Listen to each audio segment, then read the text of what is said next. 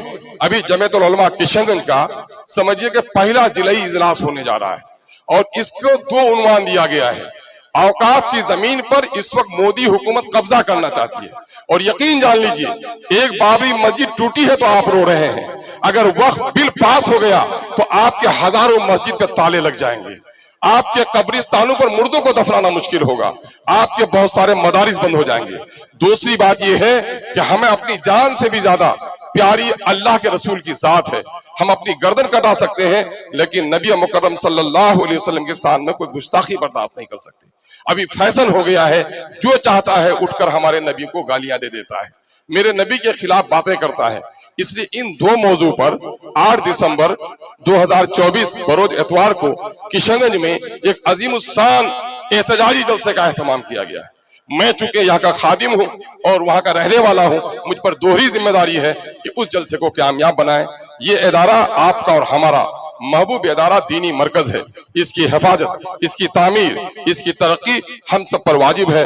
اللہ تبارک و تعالی ہمیں کہنے سے زیادہ عمل کی توفیق عطا فرمائے. وآخر الدعوانا ان الحمد